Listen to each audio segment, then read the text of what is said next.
number 18.24. Today we will be starting with profit and loss account. ठीक है, trading account सबको clear है? सभी को क्लियर है? ट्रेडिंग अकाउंट में भी only take the direct expenses. Issue of balance रख मैं बाद में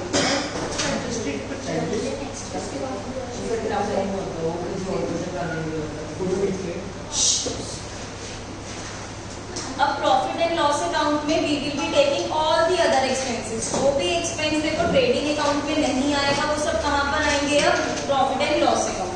अब ये मत सोचना मैम ऑपरेटिंग वाले की देखो मैंने आपको उस दिन भी बताया था, सिर्फ अगर 1 मार्क या 3 मार्क्स क्वेश्चन में ऑपरेटिंग प्रॉफिट पूछा हो सिर्फ तब आपने उसको डिस्टिंग्विश करना है, otherwise profit and loss account में कुछ भी आपको अलग से डिमार्केट उसको नहीं करना।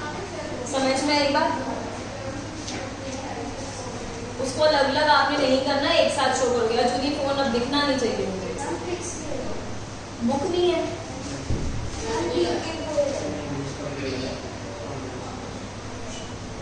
ओके, अब ध्यान से देखो, profit and loss account for the year ended format दिखाई दे रहा है, सेम वही columns, particulars amount, particulars amount. Clear है? 18.24 किसी ने नहीं खोला हुआ था? मैंने खोला हुआ था।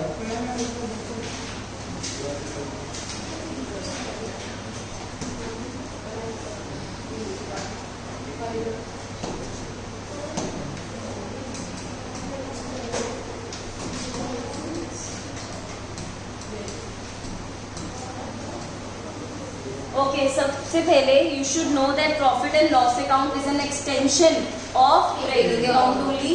सो it is up to you कि आप trading and P&L account combined बनाना चाहते हो कि उसको अलग अलग बनाना चाहते हो। So profit and loss account format क्या रहता है? For the year ended 31st March, whatever year is mentioned. This is the debit side. This is the credit side. Particulars amount, particulars amount.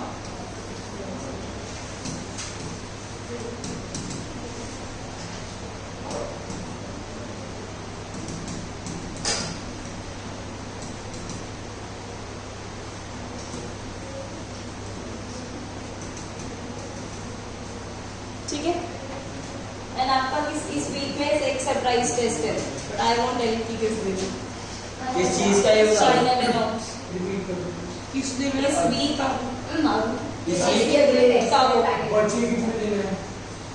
देख लो, किसी भी दिन हो सकता है। फाइनल अकाउंट्स इतना हो गया क्लास में, उतने का टेस्ट कल मैम ने अभी कह दिया। अच्छा, कैसे गंदे बच्चे ना बुलवाने की कोशिश कर रहे हैं जितना क्लास में हो। इसलिए आज की क्लास के लिए भी कान खुले रखो। अब आवाज किसी की ना। Okay, profit and loss account. अब मैं एक एक करके जितने भी डेबिट साइड पे आइटम्स हैं उसको रीड कर रही हूँ। अगेन अ रिमाइंडर, हमने एक चीज करी थी कि जितने भी एक्सपेंसेस होते हैं फाइनल अकाउंट्स में आके क्लोज करने होते हैं। यस और नो? करने होते हैं। जब हम लोग उसे क्लोज करते हैं या तो ट्रेडिंग अकाउंट होता है या फिर P&L अकाउंट होता है। इसलिए जितने भी एक्सपेंसेस हैं अभी उनके आगे आपको 2 वर्ड दिखाई देगा। मैम एक्सपेंसेस का बैलेंस तो डेबिट होता है, यहाँ पे 2 क्यों लिखा? Because we are closing them. Earlier they carried debit balance, but by closing them हम उसे क्या करेंगे? क्रेडिट करेंगे। तो इनका इफेक्ट जो होता है कि लॉस होना चाहिए एक्सपेंसेस की वजह से, वो लॉस आपको कहाँ दिखाई देगा? वो डेबिट बैलेंस, या तो प्रॉफिट एंड लॉस का डेबिट बैलेंस होगा या ट्रेडिंग का डेबिट बैलेंस होगा। जितने भी खर्चे हैं उनका डेबिट बैलेंस किस अकाउंट में रिफ्लेक्ट हो जाएगा? अगर हम लोग खर्चों के डेबिट बैलेंस को कम कर रहे हैं लेकिन उनका डेबिट बैलेंस एक्चुअल में कहाँ शो कर रहे हैं? या तो ट्रेडिंग में या फिर P&L। कोई डाउट? पक्का से? तो P&L अकाउंट की आइटम्स रीड करना स्टार्ट कर रहे हैं। स्टार्टिंग किससे होगी इस अकाउंट की? ग्रॉस प्रॉफिट या ग्रॉस लॉस। प्रॉफिट होगा तो ऑब्वियसली ट्रेडिंग अकाउंट इधर आया होगा, इधर ट्रांसफर होगा। ग्रॉस लॉस होता, इधर आया होता, इधर ट्रांसफर होता। इसलिए ग्रॉस लॉस आपको इस तरफ दिखाई दे रहा है कि 2 ग्रॉस लॉस, एंड अगर ग्रॉस प्रॉफिट होता इस तरफ, हमेशा क्रॉस। क्रॉस क्यों? मैम अगर प्रॉफिट है, प्रॉफिट का बैलेंस क्या होता है? क्रेडिट। तो जिस अकाउंट की आगे शुरुआत करनी है तो उसकी क्रेडिट साइड से तो शुरुआत करेंगे, तो ये क्रेडिट अपन इधर भेजेंगे। आई बात समझ में? ये बैलेंस भी कौन सा होता है? क्रेडिट बैलेंस ही होता है, because this side is bigger and ये माइनस करके जो आता है that is profit, credit balance. So next account में भी क्रेडिट साइड पर ही रिफ्लेक्ट होना चाहिए।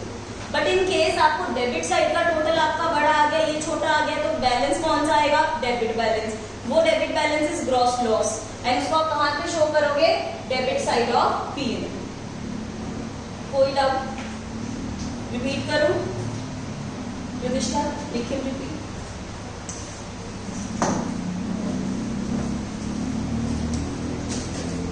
This is trading account, this is profit and loss account. Normal ledger के बेसिक्स, अगर आपका क्रेडिट साइड इज टोटल, मतलब credit side total is bigger than the debit side total, तो बैलेंस जो आता है उसे क्या कहते हैं? डेबिट बैलेंस की क्रेडिट बैलेंस? Credit balance. अगर क्रेडिट साइड बड़ी है तो क्रेडिट बैलेंस, राइट? तो अगर ये साइड बड़ी थी, जो यहाँ पे आपने बैलेंसिंग फिगर लिखी, उसके आगे क्या लिखा था? टू ग्रॉस प्रॉफिट, यही लिखा। यहाँ पर भी क्या दिख रहा है? टू। एंड वैसे भी कौन सा बैलेंस है? Credit balance, because credit side is bigger. And वैसे भी ma'am it is a profit, profits always carry credit balance. कोई डाउट? प्रॉफिट्स का हमेशा क्रेडिट बैलेंस होता है, तो ये क्रेडिट बैलेंस है। यहाँ पे तो 2GP लिख दिया, फिर यहाँ पे अकाउंट खत्म हो गया। नेक्स्ट होता है प्रॉफिट एंड लॉस अकाउंट, जिसकी शुरुआत होती है इसके बैलेंसेस से। या तो इसका बैलेंस क्रेडिट बैलेंस होगा या इसका बैलेंस डेबिट बैलेंस होगा। अगर जीपी आपका बैलेंस आया था तो जीपी मतलब प्रॉफिट, प्रॉफिट मतलब विच बैलेंस? तो प्रॉफिट एंड लॉस की कौन सी साइड पे अमाउंट दिखनी चाहिए? प्रॉफिट की क्रेडिट साइड पे, बिकॉज वो प्रॉफिट है। तो प्रॉफिट कौन सी साइड पे होता है? क्रेडिट साइड पे। जितना जीपी इधर आया था वो आपका बाय जीपी इधर आ जाए। मैम प्रॉफिट का बैलेंस होता है क्रेडिट, यहाँ पे आप बाय लगा रहे हो, उसके आगे दैट इज डेबिट कर रहे हो, तो आप तो खत्म करी जा रहे हो उसको। मैं खत्म नहीं कर रही हूँ, क्या मैं खत्म कर रही हूँ जीपी को? मैं एक्चुअल में यहाँ आपका सर आएगा वीडियो का, इधर ही आ जाएगा, इशारा दिख जाएगा। यहाँ पे मैंने जीपी को खत्म कर दिया। निखिल उठो यहाँ से, लास्ट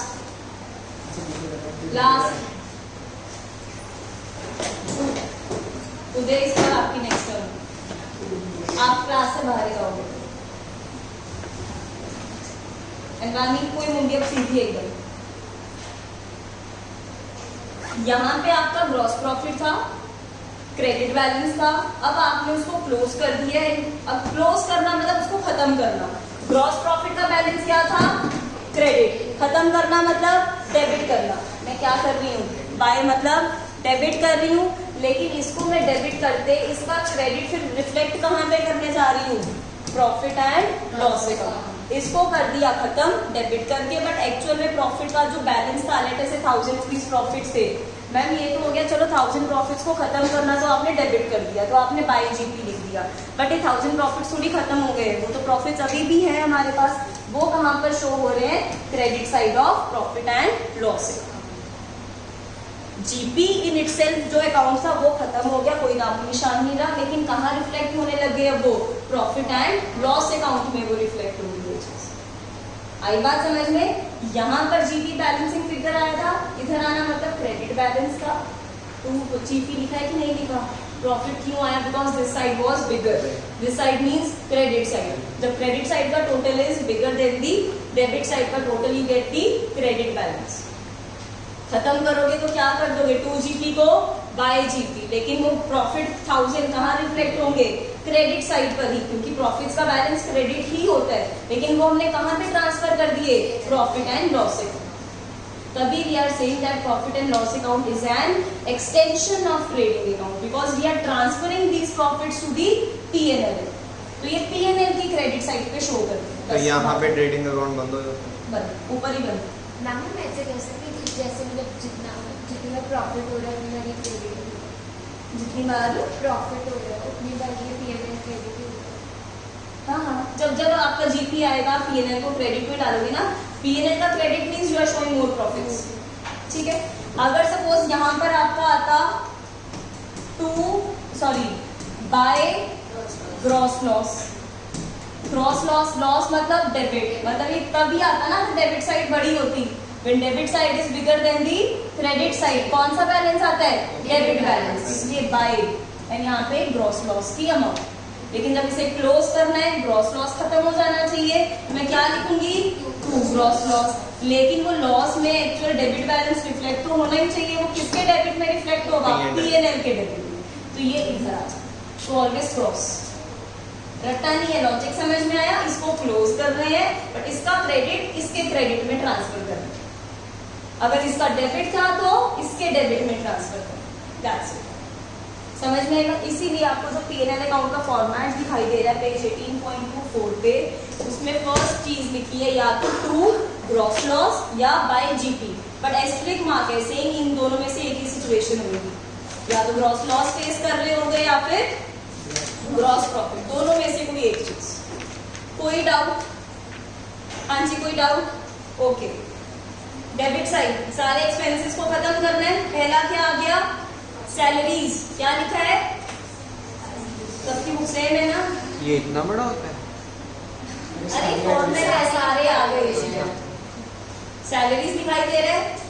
ओके, सैलरी हम क्या लेबर को देते हैं? नहीं, वेजेस देते थे, तो वो फैक्ट्री एक्सपेंसेस ट्रेडिंग में जा चुकी है wages, but only salaries P&L में, राइट?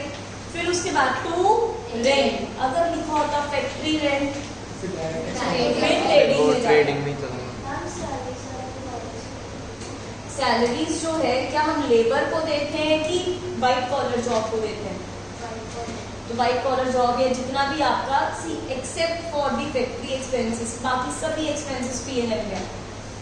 ट्रेडिंग में डायरेक्ट खर्चे कर चुके हैं ना, जो मैन्युफैक्चरिंग में या ट्रेडिंग में डायरेक्टली यूज हो रहे हैं, वो सब हो गया। वेजेस जो है वो आपकी ट्रेडिंग अकाउंट में जाती है, because this is given to the labour for manufacturing, तो वो आपका फैक्ट्री एक्सपेंस है, डायरेक्ट एक्सपेंस है। लेकिन सैलरीज इनडायरेक्ट, ऑफिस वालों को दे रहे हो, MBA वाले जो एग्जीक्यूटिव्स हैं या अदर स्टाफ, आप उनको सैलरीज दे रहे हो, ओनर्स वो सैलरी विड्रॉ करके लेके जा रहे हैं। Then to rent, office rent अगर आएगा, ध्यान से देखना, मैं 3 शब्द बोलूंगी। पहला ऑफिस रेंट, डायरेक्ट की indirect? Factory rent, only rent, indirect.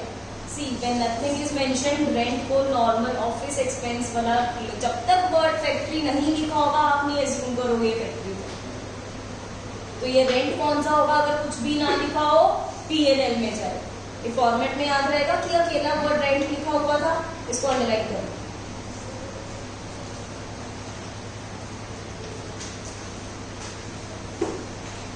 वहां पे लिख लो चाहे अपने रजिस्टर्स में। 3 चीजें, one is office rent, one is factory rent, last one only rent. Office rent कहाँ पे? प्रॉफिट एंड लॉस अकाउंट में, फैक्ट्री रेंट ट्रेडिंग अकाउंट में, एंड ओनली रेंट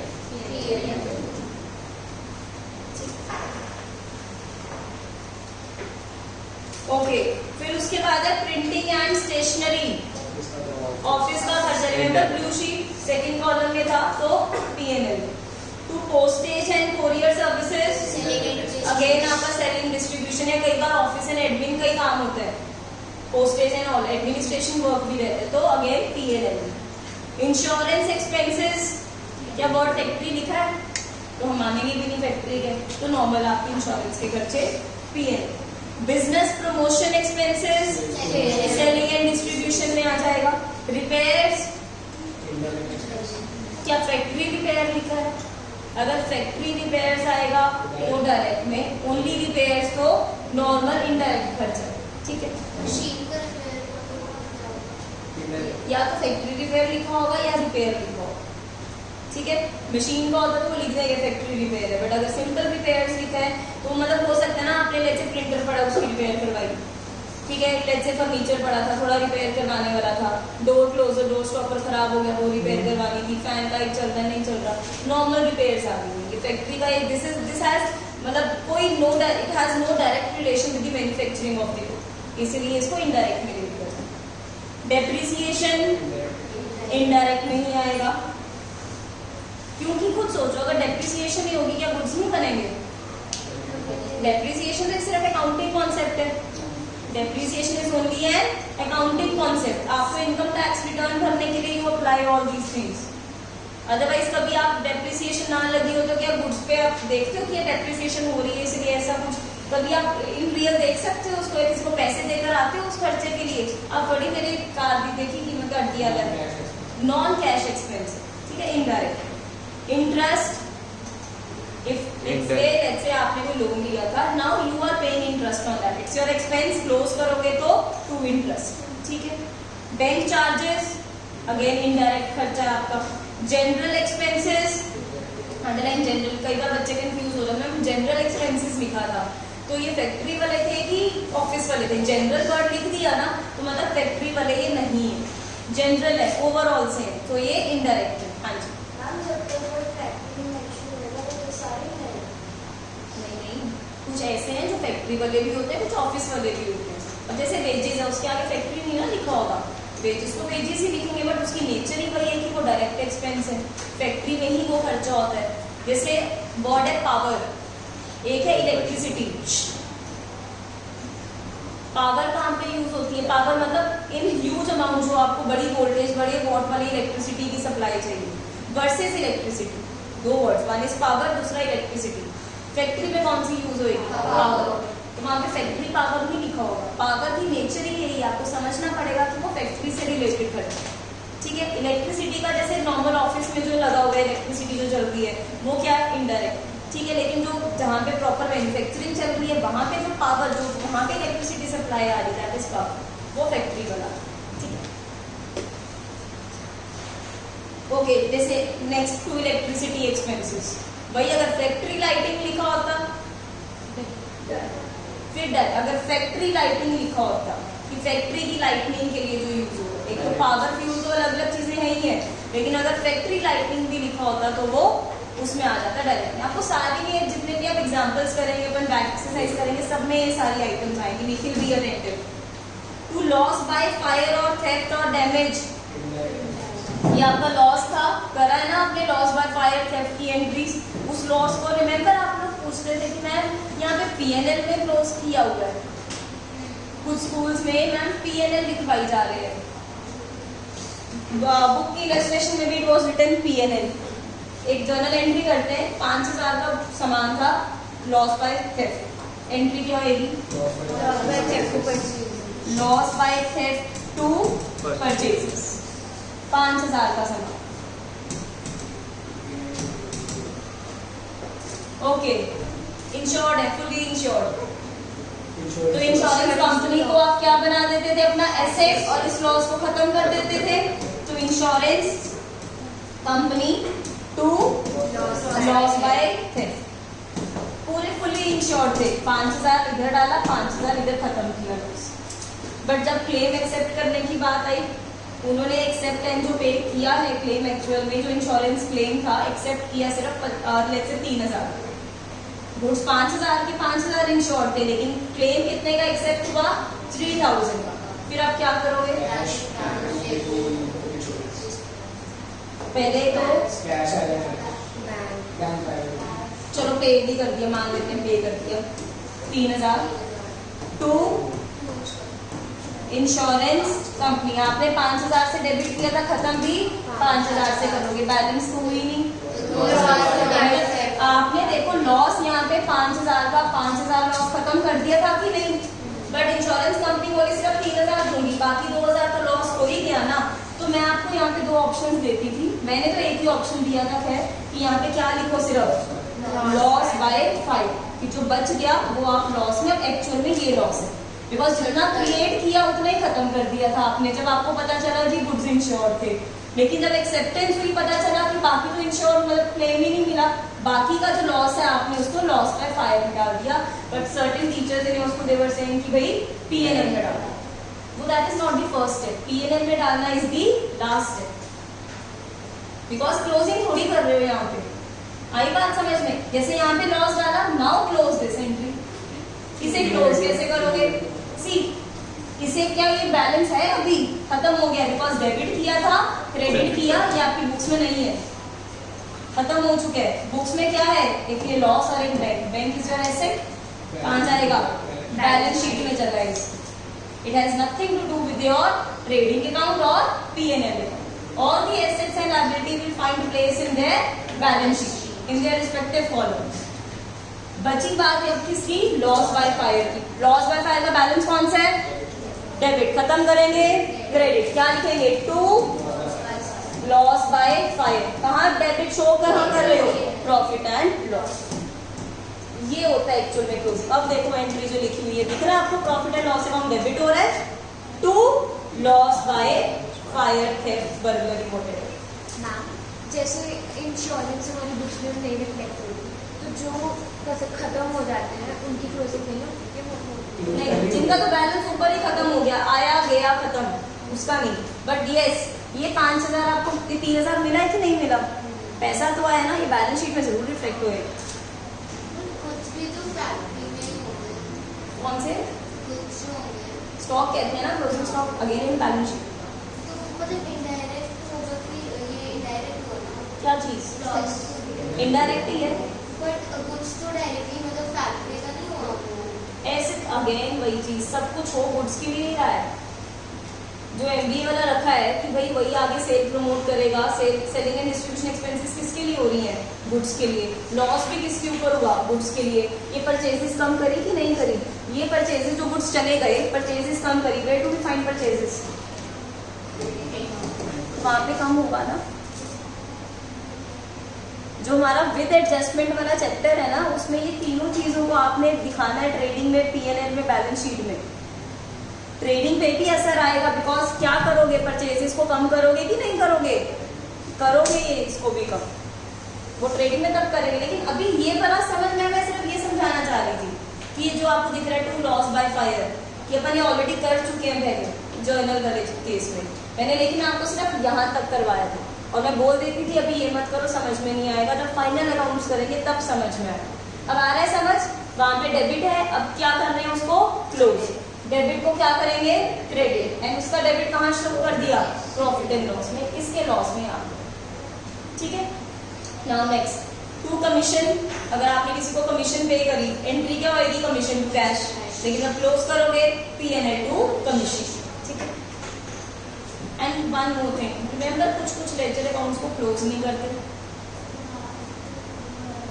एक बार आपका टेस्ट हुआ था, आंसर की में मैम ये क्लोज नहीं किया हुआ, या बुक में मैम ऐसे ही छोड़ा हुआ है, टीचर्स बोल रहे हैं इसको क्लोज नहीं करना. वो कौन से अकाउंट्स होते थे? सिर्फ और सिर्फ नॉमिनल अकाउंट की आइटम्स. नॉमिनल अकाउंट में क्या होता है?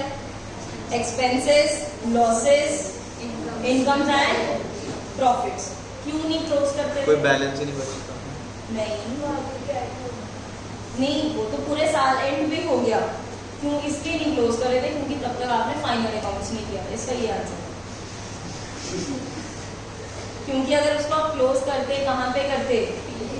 If you are making let's say wages account, ledger account बन रहा है वेजेस का, आपने यहाँ पे लिखा लेटर से, जितने letter say wages to cash 5,000, close नहीं किया, वैसे ही छोड़ा हुआ. क्यों? बिकॉज वेजेस कौन सी आइटम? डायरेक्ट की इनडायरेक्ट?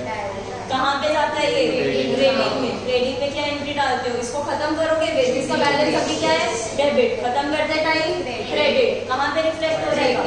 Bye trading account 5,000. अब हुई क्लोजिंग. उस टाइम पे आप नहीं सीख सकते थे, इसलिए ऐसे ही छोड़ा हुआ था. But this is how you close the nominal account की आइटम्स. अब जब आप ट्रेडिंग अकाउंट बनाते हो, ये देखो आपने यहाँ पे ट्रेडिंग को क्या किया है? क्या किया है? डेबिट. वेजेस को क्रेडिट किया है, बट ट्रेडिंग को डेबिट. तो ट्रेडिंग अकाउंट अभी सीखा है ना आप लोगों ने. ट्रेडिंग अकाउंट में यहाँ पे क्या लिखोगे? ये डेबिट होगा टू वेजेस. आई बात समझ में? इसीलिए अपने लेजर में तब नॉमिनल अकाउंट की आइटम्स को क्लोज नहीं करते. पढ़ने के बाद पूरा स्टार्टिंग से वो उसके पे करना होगा. हाँ, अब मैं आपको बोलूंगी कि जर्नल में मैंने आपको क्लोजिंग एंट्रीज छुड़वाई थी. मैंने बोला था अभी करवाऊंगी भी, अब भूल जाना आपने अगले दिन. तो बेटर है छोड़ दो. नंबर नहीं भी आएंगे छोड़ दो, बिकॉज दिमाग पे बोझ नहीं डालना. अब लेकिन अब बेटर क्लैरिटी, अब आपको समझ में आएगा हेडिंग होगी क्लोजिंग एंट्रीज. अब you know what closing means. या फाइनल अकाउंट्स बना रहे हो, क्लोजिंग होती है ट्रेडिंग में या पीएल. आई बात समझ में? उस टाइम पे मैं कैसे आपको जो भी अपन ने 1 हफ्ता लगाया, मैं 1 मिनट में नहीं ना समझा सकती कि नहीं ये डायरेक्ट एक्सपेंस है, ये इनडायरेक्ट है। वो शीट्स में उस टाइम पे नहीं इंट्रोड्यूस कर सकती थी कि ये ऑपरेटिंग पकड़ो, ये नॉन ऑपरेटिंग पकड़ो, आपने अकाउंट कॉमर्स ही छोड़ देती थी, ये क्या करते हो। Okay, to advertisement, selling and distribution indirect है तो P&L में क्लोज किया निखिल। इतनी प्यारी पिंकी पिंकी है, देख लिया तो इधर उधर देखता है। चलो, freight outwards, underline outwards, indirect outwards, selling के टाइम पे होगा, ठीक है। डिस्काउंट अलाउड, अलाउ किया, खर्चा हुआ लेकिन इनडायरेक्ट, बिकॉज बेचते टाइम हो रहा है, Sale कुछ पे भी होगा। मैन्युफैक्चरिंग के लिए ये खर्चा नहीं है, सेलिंग एंड ऑल पे। तो फिर डिस्काउंट रिसीव तो वो नहीं होना चाहिए ट्रेडिंग ये अकाउंट, ना क्यों क्योंकि वो खरीदते टाइम मिला, नहीं खरीदते टाइम परचेसेस के टाइम मिला ना। डिस्काउंट रिसीव की बात कर रहे हो ना, इनकम है ना, लेकिन क्या मेन आपका धंधा उसी में डिस्काउंट लेना खरीदना। P&L नहीं आएगा क्रेडिट साइड पे, बट P&L में indirect, non operating. Okay, travelling expenses, travel का जो इनडायरेक्ट है, to travelling expenses.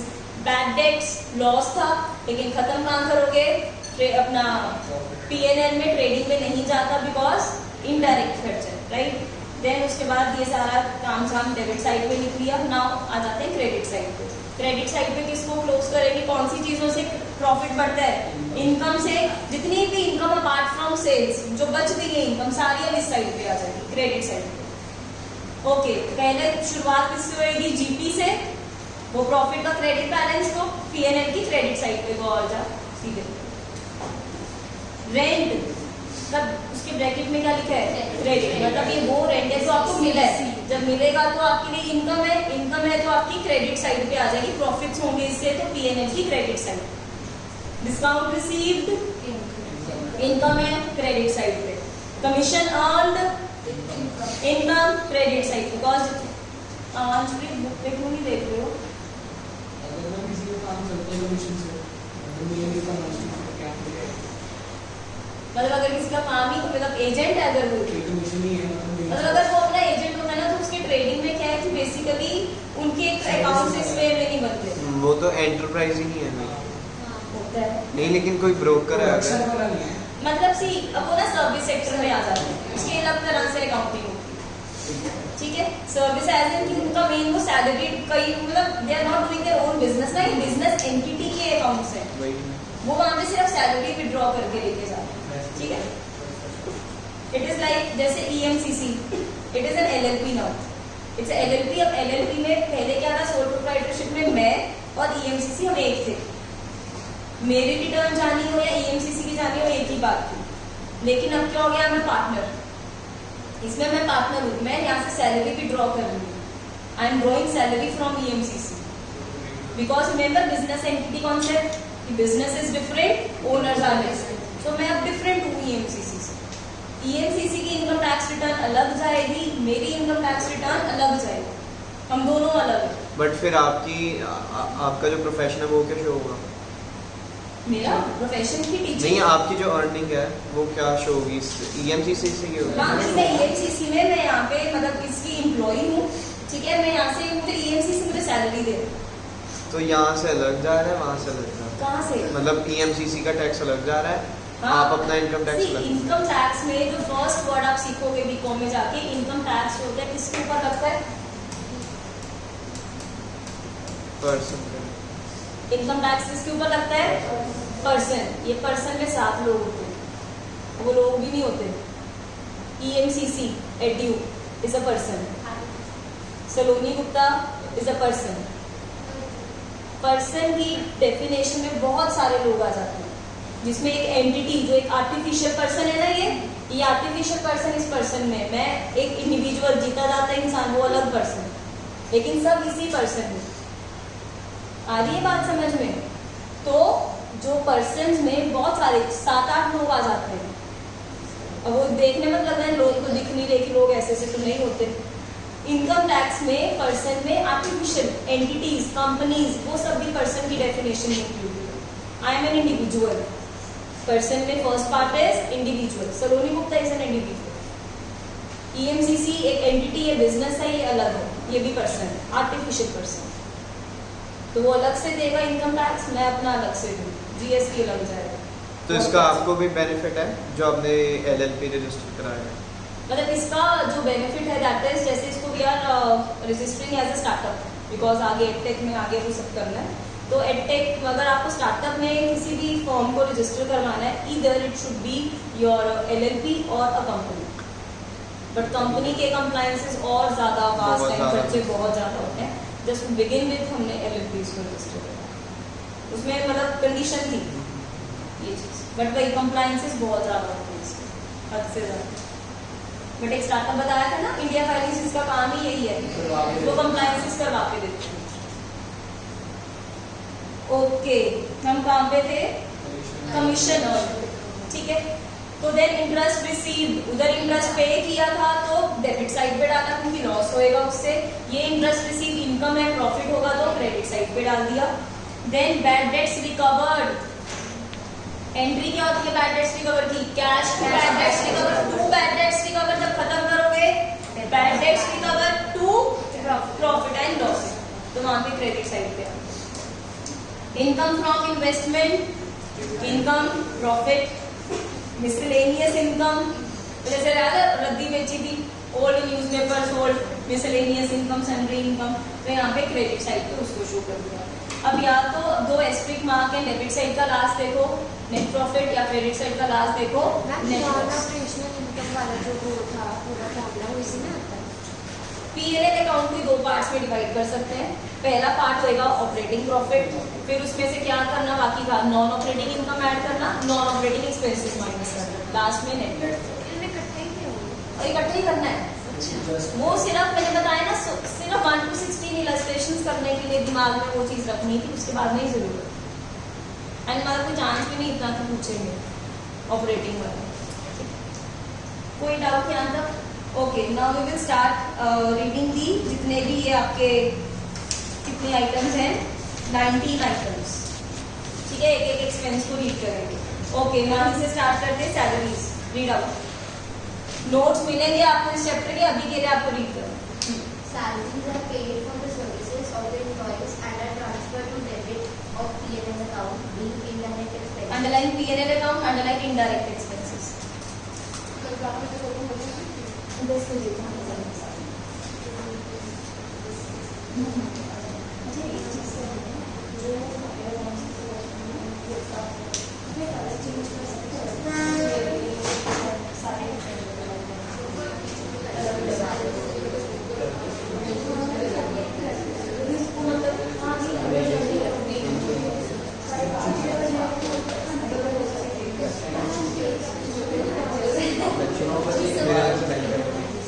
Stop talking, please.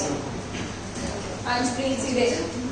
Sometimes an account title salaries and wages account is maintained in the books. Salaries and wages account is transferred to debit of P&L account. Underline salaries and wages. Salaries and wages, कौन सा word पहले लिखा है?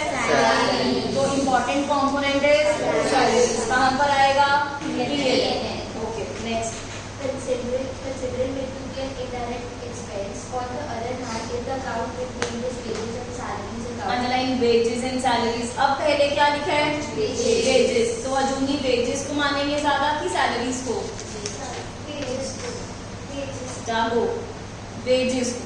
तो wages कहाँ पर आती है? ट्रेडिंग अकाउंट में, तो वो डायरेक्ट एक्सपेंस एंड कहाँ पर जाएगा? Trading account. कोई डाउट? पक्का से in your registers write down. जितने बेसिक्स इसको स्ट्रॉन्ग रखोगे, फाइनल अकाउंट उतना ही केक वॉक रहेगा। This will be the only question जिसमें विल बी 100% कॉन्फिडेंट कि भाई ये 6 नंबर पूरे मिले। आई बात समझ में? इसको इसलिए मैं इतना स्लोली एंड टाइम लगवा के वो कर रही हूँ कि एक तो पिछला आपकी, अच्छा हाँ, मैं ग्रुप पे डालना भूल के आपकी टेस्ट सीरीज वाला शेड्यूल को मैं पोस्ट कर दूंगी, उसको देखना, प्लस इसको साथ साथ करते जाओ, धीरे धीरे इसको पूरा कॉन्सेप्ट पक्का करते जाओ। मंडे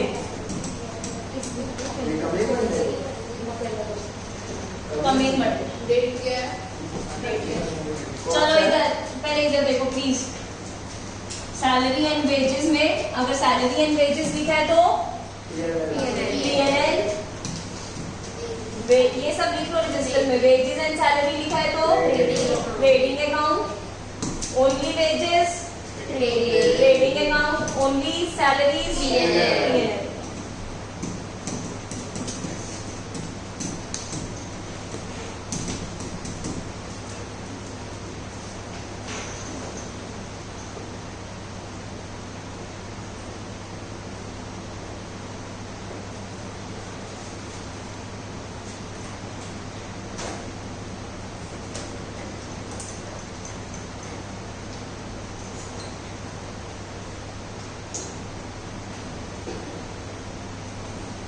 ओके अजूनी office rent, office word indirect. हाँ Office is an indirect expense. Underline indirect. Related to manufacturing or trading, but instead for the purpose of administration and sales. So administration and sale के लिए you are using that, तो बोले indirectly related है, ठीक है, इसलिए indirect expense it is not directly related to manufacturing या कोई रिटेल को। कोई doubt? Next Manas, office electricity.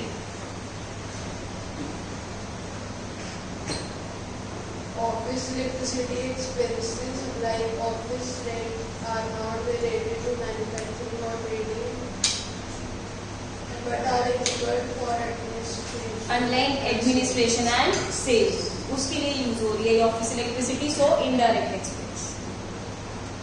Okay Uday, next printing and stationery. Expenses of printing and stationery are related more with administration and sale rather than manufacturing. तो ये ज्यादातर किससे related है आपके? एडमिनिस्ट्रेशन एंड सेल वगैरह से, not directly related to manufacturing, so P&L में जाएगा। Lakshita next, postage, courier, telephone and internet. Expenses on postage, courier, telephone and internet etc. are related more with administration and sale rather than manufacturing or again trading. Administration and sale, ये उसी purpose के लिए admin and sale मतलब second and third column मतलब P&L। Vani next, administrative expenses. Expenses such as legal expenses, audit fee, and general expenses are also indirect expenses and debited to profit and loss account. We may categorize them as administrative and office expenses. Online तीन आपको इसमें expenses की आपको मिली है example. Legal fees करके अलग से आ सकता है, जनरल एक्सपेंसेस आए इसमें, और एक ऑडिट फी है। ऑडिट मतलब ऑडिटिंग होती है, सीए करती है। सीए ऑडिटिंग भी करता है, सारे सीए ऑडिटिंग करते हैं, और वो भी फील्ड होती है कि तुम ऑडिट में जाना चाहते हो कि टैक्सेशन में जाना चाहते हो, किस में जाना चाहते हो, ठीक है। ऑडिट मीन्स जो भी आपने अकाउंट्स प्रेजेंट कर रहे हैं, देन सीए आते हैं, ऑडिट करते हैं, चेक करते हैं, वेरीफाई करते हैं फिजिकली, जितना स्टॉक आपने अपनी बैलेंस शीट में दिखाया उतना है फिजिकली, ठीक है। सो ऑडिट फी, जो भी फीस चार्ज करिए सीए ने for auditing. So legal expenses, audit fee and general expenses. Dussehra fever अभी तक चल रहा है लोगों को। कल किस किस ने ये बताया? क्यों यार, क्या कर रहे हो? लाइफ एंजॉय नहीं करते? तरीके से करने से फायदा नहीं है। कौन से तरीके से? इन जनरल क्यों ये जनरल मजा नहीं आता सुनके? बजा कर देखना, मजा पता कितना है। बताया था निखिल ने, एक्सपेक्टेड था। सुनाया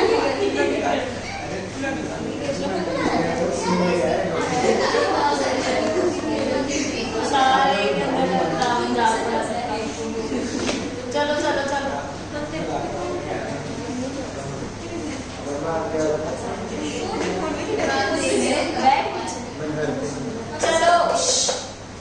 चलो। संचित, salesman commission. Salesman commission is being paid to salesman. These expenses and indirect expense being done. इसे कहते हैं पीस। गुड है ना? ये नहीं कह सकता था तो हमारी सेल्समैन अंडरलाइन कर लो, सैलरी एंड देन सेल्समैन। कि आप सैलरी दे रहे हो, सेलिंग एंड डिस्ट्रीब्यूशन एक्सपेंस ही है, तो नॉट फैक्ट्री में भी तो एस से था कुछ। Supervisor and foreman. अच्छा फोरमैन। चलो okay Nikhil, freight on sales और freight outwards. Right paid on sales and indirect expense. तो अपने आप ही लाफिंग स्टॉक क्यों बन रहा है मुझे ये बता है इनडायरेक्ट एक्सपेंस बिकॉज सेल्स पे पे किए okay next delivery vehicle expenses Expenses incurred on delivery vehicle are expenses for delivering the goods sold. It is an indirect. सो जो आपने डिलीवरी के लिए जो व्हीकल्स रखे हुए हैं तो जो भी उनके ऊपर खर्चा होगा दैट इज वो सेल्स का ही पार्ट है ठीक है sales and distribution so indirect expense insurance expenses हाँ जी जल्दी Insurance premium paid for insuring the assets, finished goods, stock, etc. are indirect expenses. It is an indirect. So underline कर लो assets हो चाहे फिनिश गुड्स हैं चाहे stock है आप अगर इनको आप इंश्योर करवा रहे हो या आपके कौन से एक्सपेंसेस हैं indirect expenses insurance expenses advertising ये तो क्लियर ही है नेम से ठीक है कि सेल्स में हो रहा है सेलिंग एंड डिस्ट्रीब्यूशन ये तो वैसे ही पता है लेकिन हाँ जी नेक्स्ट रीड करना सेलिंग एंड डिस्ट्रीब्यूशन प्रतिष्ठा Expenses such as the down charges, packing charges, etc. are also indirect. Underline these two examples godown के चार्जेस एंड सेकेंड पैकेजिंग के या पैकिंग के चार्जेस ये सब किस में आपके आ जाते हैं selling and distribution And debited to profit. हाँ जी next interest on loan Loan is taken by the firm to make up the deficiency of capital. Interest paid on loan is an expense to service the loan taken by the firm. It is an indirect expense being not related to manufacturing or trading. है ना तो मतलब जो भी वो loan लिया इसमें because shortage of funds थे हमारे पास we have taken loan from bank और एनी पर्सन एंड बदले में क्या दे रहे हैं इंटरेस्ट तो हमारा मैन्युफैक्चरिंग या ट्रेडिंग वाला एक्सपेंस नहीं है इनडायरेक्ट है so underline indirect expense discount allowed Discount allowed means cash discount allowed to the debtors. It's an indirect expense. We discount allowed on time payments by the debtors. सो बस timely payment करी debtor ने इसलिए आप discount दे रहे हो it has nothing to do with manufacturing of the goods bad debt That is the amount that has not available or debtor. It is an indirect. ये क्या लिखा इन्होंने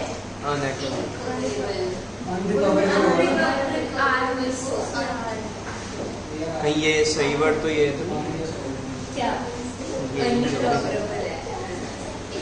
Unrecoverable. R missing है सुंदर लग रहा है मैंने पर लिख दिया अब मैं क्या करूँ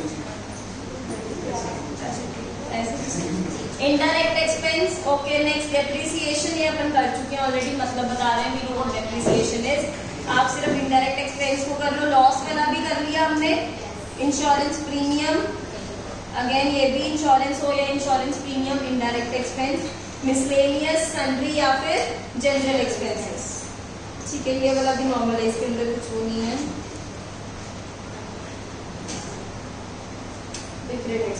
ओके वेरी गुड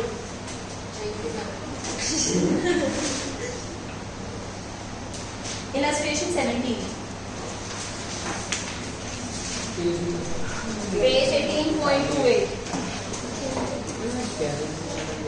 मेरा बाहर होगा मेरे वाला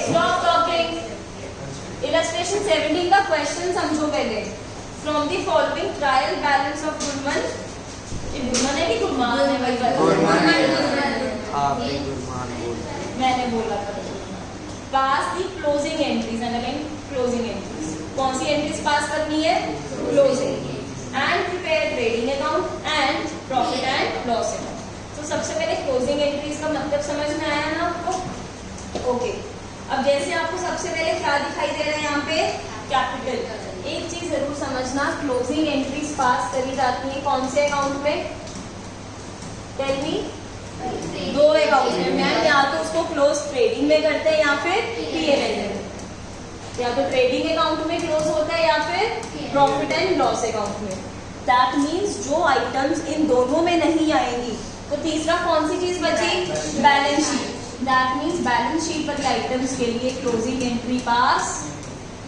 होती है कि नहीं होती बैलेंस शीट पे जाता है नहीं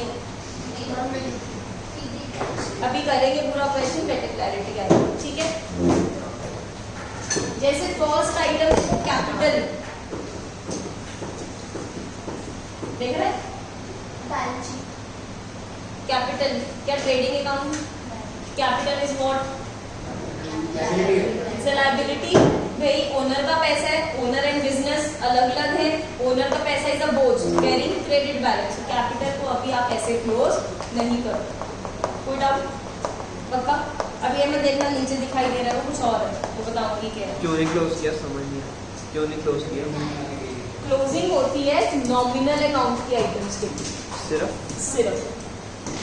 ये तो नॉमिनल बैलेंस शीट में देखो ना इधर प्लीज, बैलेंस शीट में क्या दो कॉलम्स बनते हैं, एसेट्स एंड लायबिलिटीज। तो जो भी आपके एसेट्स एंड लायबिलिटीज होते हैं, you simply place them under their respective columns, उनको क्लोज नहीं करना।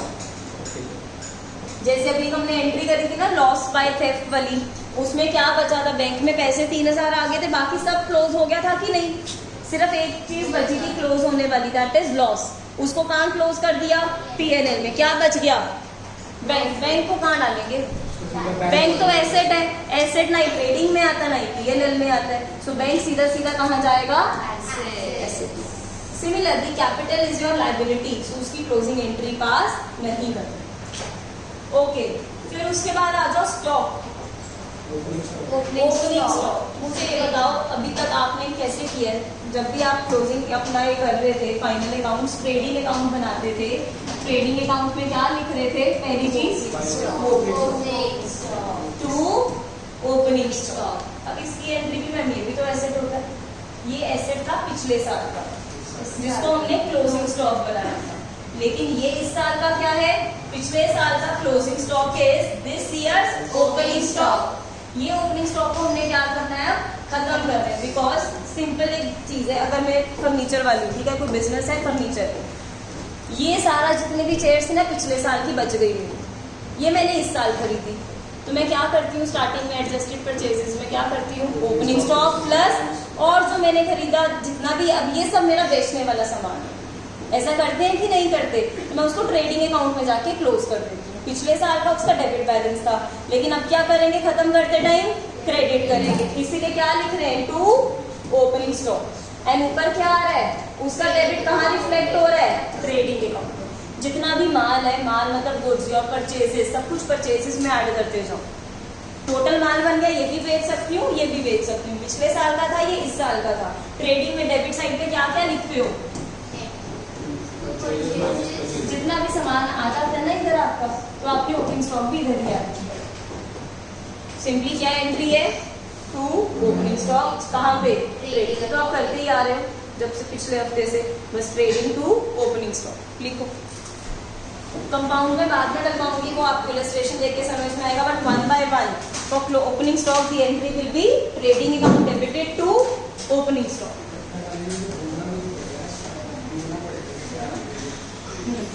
बात वाले को करना है, आपको क्वेश्चन नहीं आना, सिर्फ क्वेश्चन नहीं आएगा पास द क्लोजिंग एंट्रीज, लेकिन अभी कॉन्सेप्ट क्लियर करने के लिए कि क्या होती है closing entries, that is why we are doing this illustration.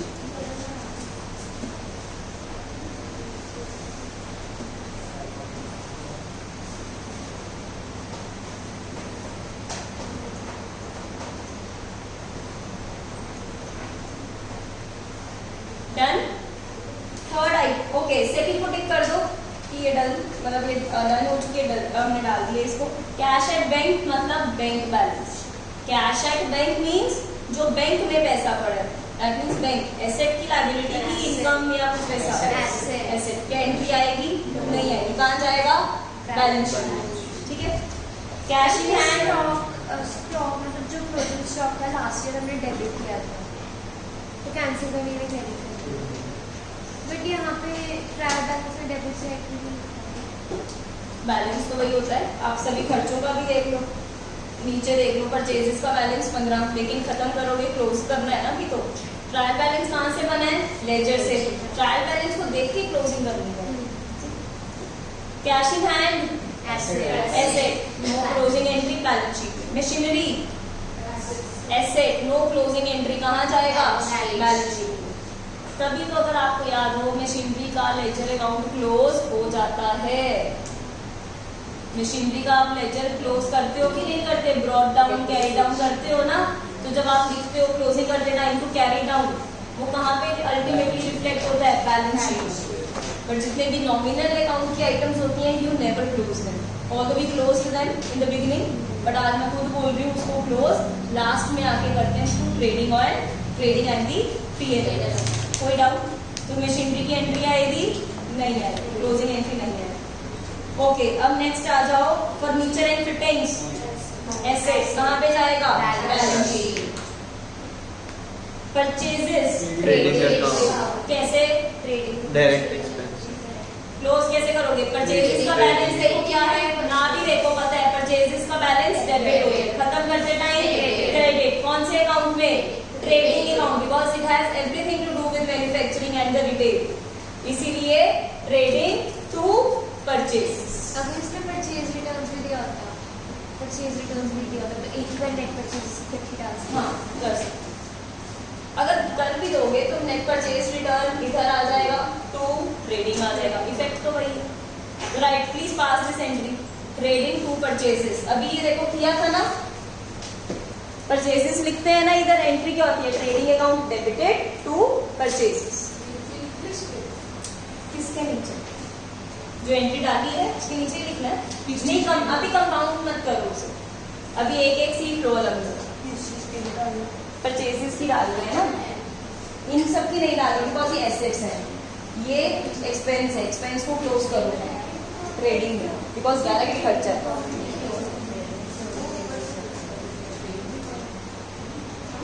हाँ जी, नेक्स्ट वेजेस, डायरेक्ट की इनडायरेक्ट, तो नॉमिनल अकाउंट की बैलेंस शीट आइटम, तो क्लोजिंग होगी कहाँ पे, ट्रेडिंग, ट्रेडिंग क्यों, डायरेक्ट एक्सपेंस, तो ट्रेडिंग टू वेजेस लिखो, trading account debited to wages,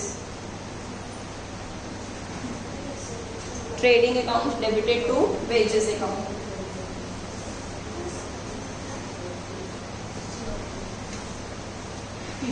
अब क्या आ गया, पावर एंड फ्यूल, कहाँ यूज होता है पावर एंड फ्यूल, फैक्ट्री में, सो लिखो trading to power and fuel. इससे पहले क्या बोलते हैं, हाँ स्टॉक की ट्रेडिंग में opening stock,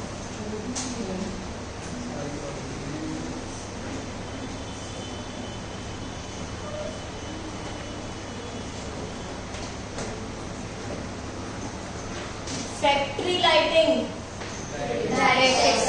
direct, because factory word खुद लिख के परोस के दे रहे भाई, देखो फैक्ट्री वर्ड लिखा है डायरेक्ट, तो क्या आएगा, ट्रेडिंग टू फैक्ट्री लाइटिंग लिखो।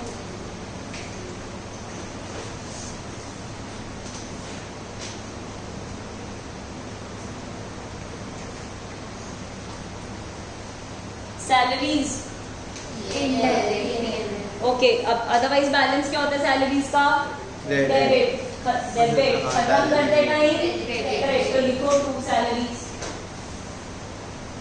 लेकिन किस अकाउंट में क्लोज करेंगे, प्रॉफिट एंड लॉस अकाउंट में यूज करेंगे, बिकॉज इनडायरेक्ट खर्चा है, मैन्युफैक्चरिंग से लेना देना नहीं है।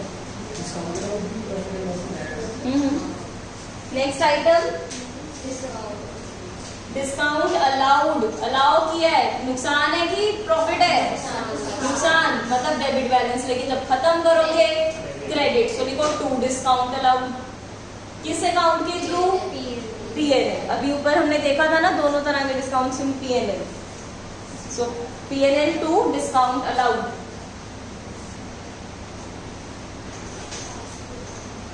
डिस्काउंट रिसीव, इनकम, पहले ये बताओ इनकम है कि वो है लॉस, इनकम मतलब क्रेडिट बैलेंस, लेकिन जब क्लोज करोगे डेबिट करो, लिखो discount receive account debit, discount receive account debit.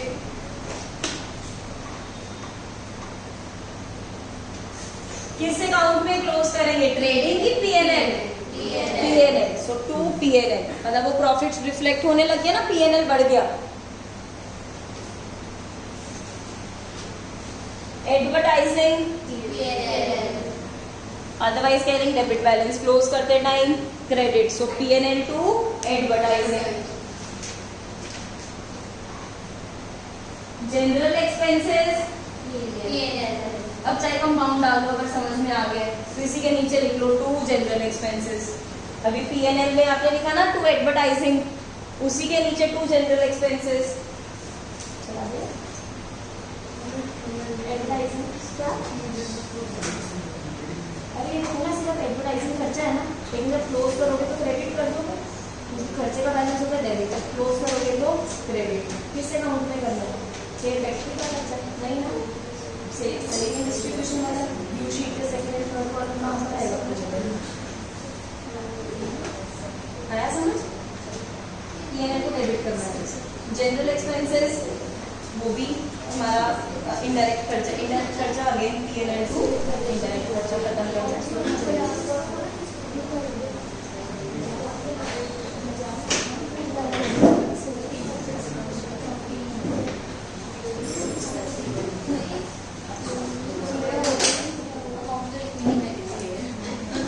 हाँ जी, उसके बाद सेल्स अकाउंट, ट्रेडिंग, सेल्स को कहाँ लिखते हो, ट्रेडिंग में। सेल्स का बैलेंस क्लोज करते time debit to sales account, debit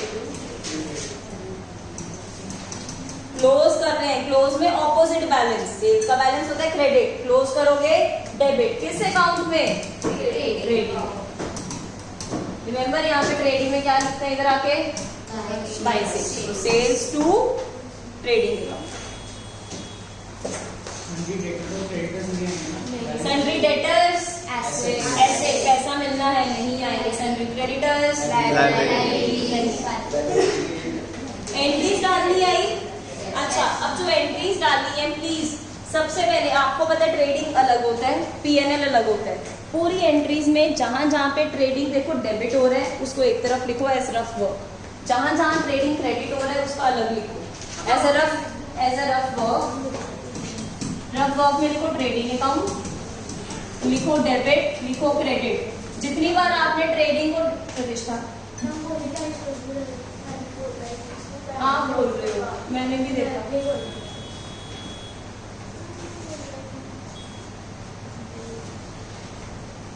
trading account में लिखो डेबिट एंड क्रेडिट। जब जब आपने जर्नल एंट्रीज में ट्रेडिंग अकाउंट के आगे लिखा है अकाउंट डेबिटेड, जितनी अमाउंट यहाँ लिखते जाओ, प्लस करते जाओ। जितनी बार आपने क्रेडिट लिखा है क्रेडिट वाली क्रेडिट के नीचे लिखते जाओ, लिखो। एंड मुझे फिर टोटल करना कि डेबिट का टोटल कितना है, क्रेडिट का टोटल।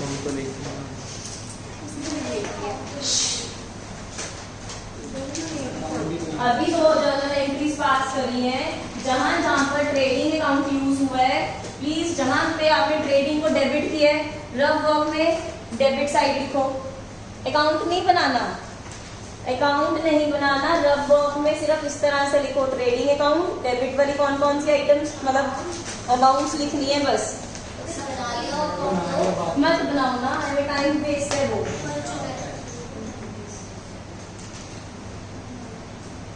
तो पर्टिकुलर अमाउंट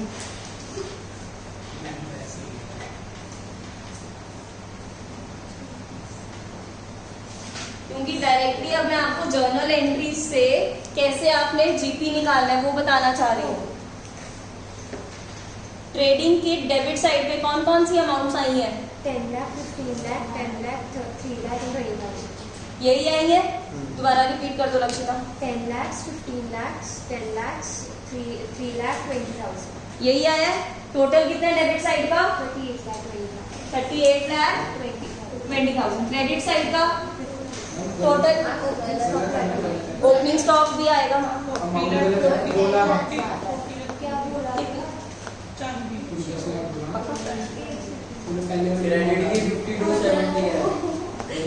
ये कितना है? 40 पहला 2 लाख 40 30 लाख 30 लाख। मैंने 2 लाख एक 2 लाख, एक 15, 25। इधर कितना है? 52 लाख। पहले सब इससे अग्री कर रहे हो? एक मिनट की रेड साइड से देखिए 50 lakh but closing stock ma'am हमने कैलकुलेट नहीं अच्छा वेट, अच्छा वो लास्ट में रह गया अपना यहाँ पे लिखना। वैल्यू ऑफ क्लोजिंग स्टॉक मेरा बताना रह गया, मतलब value of closing stock as on 31 March 2023 was 2,70,000। Tell me ये ट्रायल बैलेंस के अंदर गिवन है कि बाहर? ट्रायल बैलेंस चैप्टर रिकॉल करो, अंदर है कि बाहर? अगर अंदर गिवन होता क्लोजिंग स्टॉक कभी भी आप ट्रेडिंग के इस साइड पे नहीं लिखते। रिमेंबर ट्रायल बैलेंस, रिकॉल करो दोबारा से। सी, अगर आपको closing stock inside the trial balance given होता दैट मींस उसको अकाउंट फॉर कर लिया गया। Closing stock is your asset. Asset की क्या कोई एंट्री होती है? क्लोजिंग एंट्री होती है एसेट की, सीधा कहाँ डालते हैं उसको? Balance sheet. Like any other asset, इसको भी नॉर्मल एसेट की तरह ट्रीट करते और बैलेंस शीट में डाल देते। बट अगर बाहर गिवन है, सी ये आपका ना जो अगला चैप्टर है विद एडजस्टमेंट, ये पहली एडजस्टमेंट समझ लो। एडजस्टमेंट मतलब any information which is given outside the trial balance. Outside the trial balance means जब तक आपने अकाउंटिंग करी, पहले सुन लो कि जब तक आप अकाउंट्स बना रहे थे आपने जितनी भी चीजें करनी थी वो सब कुछ ट्रायल बैलेंस में आ जानी चाहिए। जर्नल एंट्रीज पास करोगे, उसका लेजर बनाओगे, देन उसका ट्रायल बैलेंस बनाओगे। तो ट्रायल बैलेंस जिन जिन आइटम्स का आया मतलब आपने उसको अकाउंट फॉर कर लिया, बट यू मतलब कुछ भी गलती होगी आप क्लोजिंग स्टॉक को एडजस्ट करना भूल गए। तो ऐसी चीजों को फाइनल अकाउंट्स में एंड में कैसे आपने एडजस्ट करना है, these are your adjustments, that is final accounts with adjustment. तो क्लोजिंग स्टॉक को आप अकाउंट फॉर करना भूल गए, तो अब क्या करोगे? इसलिए आपको एक एंट्री डालनी पड़ती है। जब भी एडजस्टमेंट होगी कम से कम 2 जगहों पे असर आएगा ही आएगा। कम से कम कितनी जगहों पे? 2, because double entry book keeping system. एक चीज को आप अकाउंट फॉर करना भूल गए थे, हर एक चीज के 2 पहलू होते हैं, डेबिट और एक क्रेडिट, तो उसका असर भी फाइनल अकाउंट्स में 2 जगह पे। टोटल 3 जगहें हैं अपने पास, trading, P&L and balance sheet. जितनी भी एडजस्टमेंट्स होंगी कम से कम 2 जगहों पे तो आपने उसका असर शो करना है। जैसे कि पहली adjustment I, when closing stock is given outside the trial balance, this is your first adjustment. तो आपने 2 जगहों पे डालना है।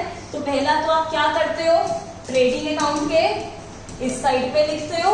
दूसरा सेम यही आपने बैलेंस शीट में एसेट साइड पे क्लोजिंग स्टॉक लिखना है। तो 2 जगह आ गई, एक ट्रेडिंग अकाउंट में एडजस्टमेंट शो करी और एक बैलेंस शीट में, 2 जगह।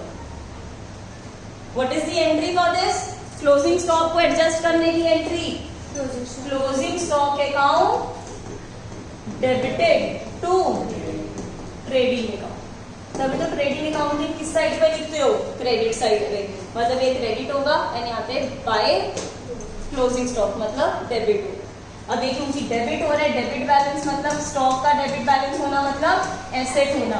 इस एसेट होने की वजह से इसको बैलेंस शीट में भी शो करते हैं, प्लस दूसरा इफेक्ट कहाँ आता है इसका? ट्रेडिंग। तो एडजस्टमेंट्स का असर एटलीस्ट कितनी जगहों पे? 2। क्लोजिंग स्टॉक को एडजस्ट करने की एंट्री क्या होती है? क्योंकि एसेट है तो डेबिट करोगे, कहाँ पे इसको एडजस्ट कर रहे हो? डायरेक्टली आपके गुड्स से रिलेटेड है तो trading account. So closing stock to trading account. जब आपने इसको डेबिट किया दैट मींस बैलेंस शीट में एसेट चला जाएगा एंड ये ट्रेडिंग अकाउंट क्रेडिट होते रह जाएगा। अगर ट्रायल बैलेंस के अंदर अगर ट्रायल बैलेंस के अंदर होगा सिर्फ बैलेंस शीट में मुंह उठा के डाल दो, उसको ट्रेडिंग अकाउंट में नहीं शो कर। लिखो इन योर रजिस्टर्स, इफ बता दो, if closing stock is given inside the trial balance, although आपको एक पूरी बुकलेट मिलेगी एडजस्टमेंट्स की, उसमें सब है, पर फिर भी आज लिख लो।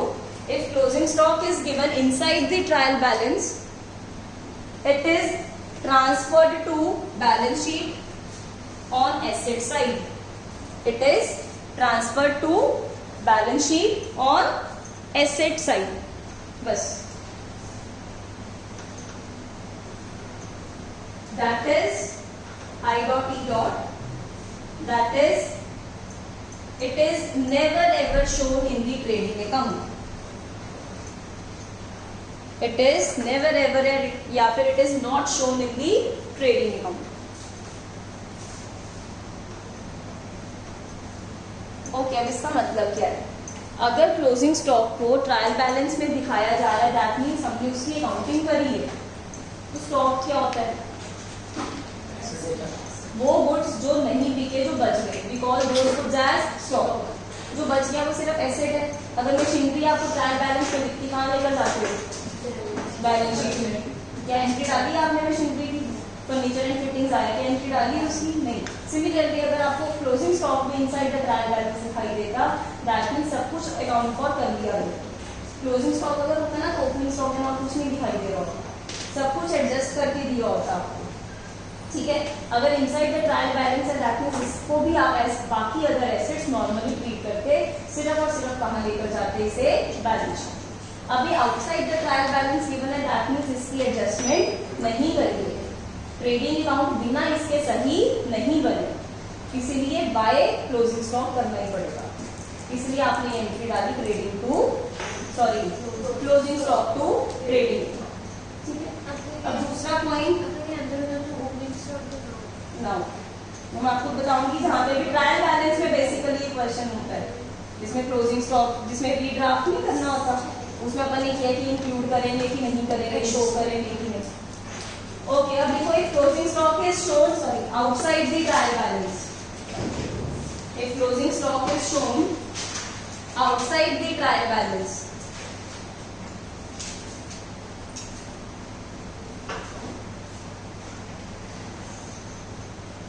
then an adjustment entry is passed. If closing stock is shown outside the trial balance, then an adjustment entry is passed. That is, what is the entry now? Closing stock account debited to trading account.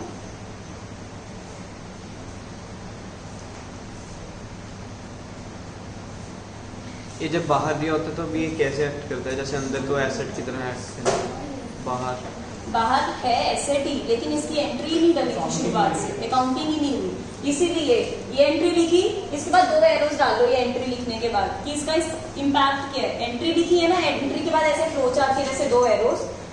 Number 1 जिसमें आप क्या करोगे, closing stock पहली चीज कहाँ पे show करते हो? क्रेडिट साइड ऑफ ट्रेडिंग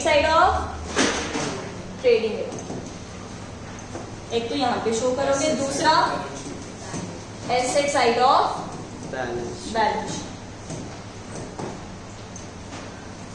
ऊपर वाले में सिर्फ एक ही था, दैट इज सिर्फ बैलेंस शीट में शो करना है, बिकॉज बाकी सब कुछ एडजस्ट हो चुका है। इसमें एडजस्ट हुआ नहीं था, ये एडजस्टमेंट थी आउटसाइड ट्रायल बैलेंस, आप भूल गए थे, इसीलिए पहले ट्रेडिंग में भी एडजस्ट किया एंड देन बैलेंस शीट में शो। कोई डाउट?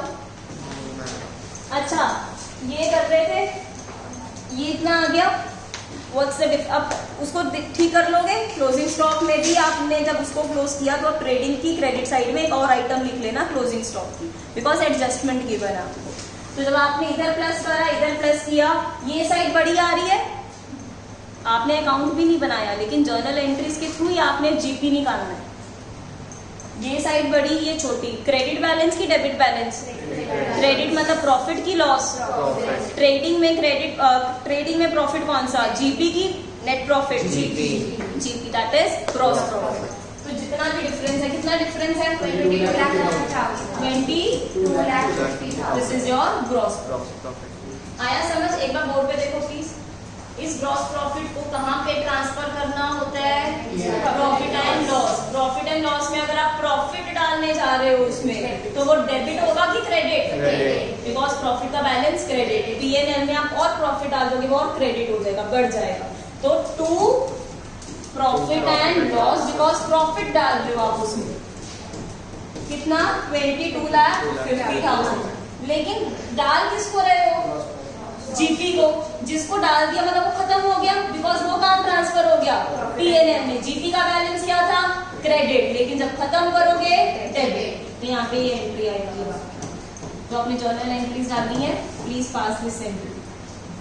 आज आपको सीक्वेंस अभी इस लेक्चर के बाद, तो आई नो थोड़ा एक्सटेंड हो गया, बट अभी खत्म करना जरूरी है इसी में, वरना कल पूरा क्वेश्चन फिर करना पड़ेगा।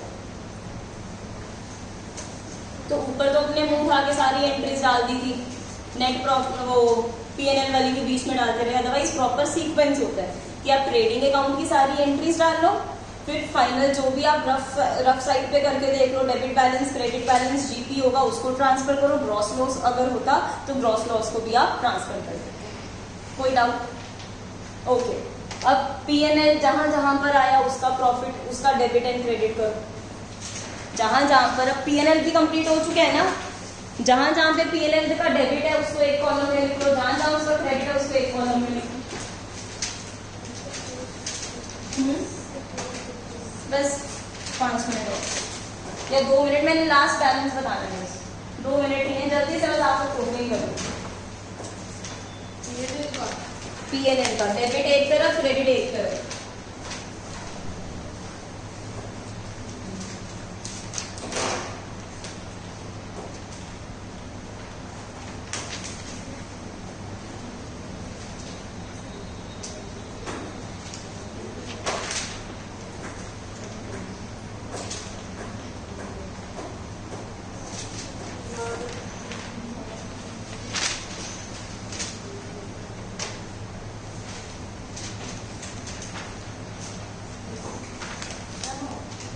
डेबिट एंड क्रेडिट कौन सी साइड बड़ी है? कितने से ज्यादा बड़ी है? कितना? 6,30,000 जीपी कितना आएगा? वो टोटल में क्या है? 22,00,000 6,30,000। Credit side and debit side का डिफरेंस कितना है? 6,30,000 6,30,000। ये क्रेडिट बैलेंस है कि डेबिट बैलेंस है? क्रेडिट बैलेंस है, यस और नो? सब इधर देखो, लास्ट एंट्री सबके लिए न्यू एंट्री, इधर देख लो, इधर 6,30,000 प्रॉफिट आ रहा है। प्रॉफिट मतलब नेट प्रॉफिट की ग्रॉस प्रॉफिट? बिकॉज अब नेट प्रॉफिट है, पीएनएल का रिजल्ट क्या होता है? Net profit.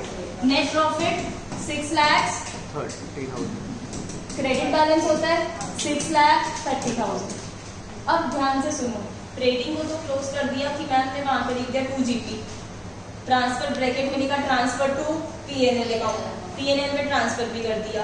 जब आप पीएनएल अकाउंट बनाते हो, पीएनएल अकाउंट में जब क्रेडिट बैलेंस आएगा यहाँ पे लिखेंगे ना टू नेट प्रॉफिट, जितना आप बता रहे हो, जितना भी आपने बताया यहाँ पे आ जाएगा 6,30,000। नेट प्रॉफिट की लास्ट में देखो क्लोजिंग कैसे होती है। ये net profit, please try to recall accounting equation. All incomes lead to profits या all expenses lead to losses.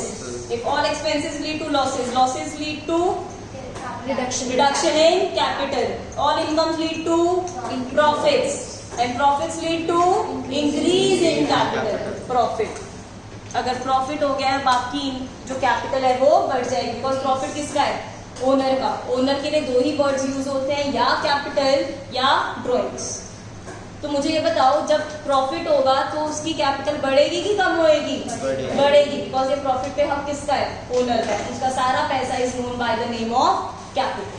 तो अब क्या करोगे? ये क्रेडिट बैलेंस खत्म करोगे एंड कहाँ ट्रांसफर करोगे? Capital account. ये हो जाएगा टू कैपिटल।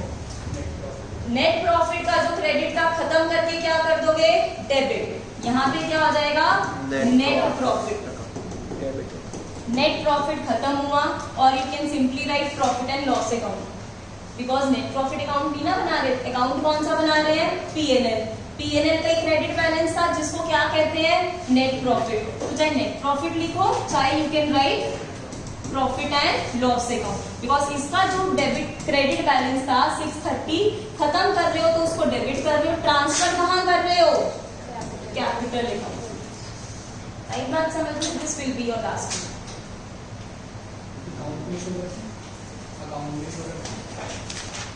अकाउंट में अगर ऊपर वाला ट्रेडिंग अकाउंट है, यहाँ पे 2GP लिखते थे, ब्रैकेट में क्या लिखवाती थी मैं? Transfer to profit and loss account. याद है? यहाँ पे ट्रांसफर हो जाता था। यहाँ पे रिजल्ट क्या आएगा? कल बनाना स्टार्ट करेंगे पीएनएल अकाउंट। यहाँ क्या लिखोगे? To net profit. यहाँ पे क्या लिखोगे? Transfer to capital. But you should know उसकी एंट्री क्या होती है? प्रॉफिट खत्म करना मतलब डेबिट करना, एंड भेज कहाँ रहे हो? कैपिटल में। कैपिटल को बढ़ाना मतलब कैपिटल सी को क्रेडिट, उसका बैलेंस बढ़ा दो। कोई डाउट? क्लियर? कल से स्टार्ट कर रहे हैं P&L अकाउंट बनाना, ठीक है? इंटरेस्टिंग मेरे साथ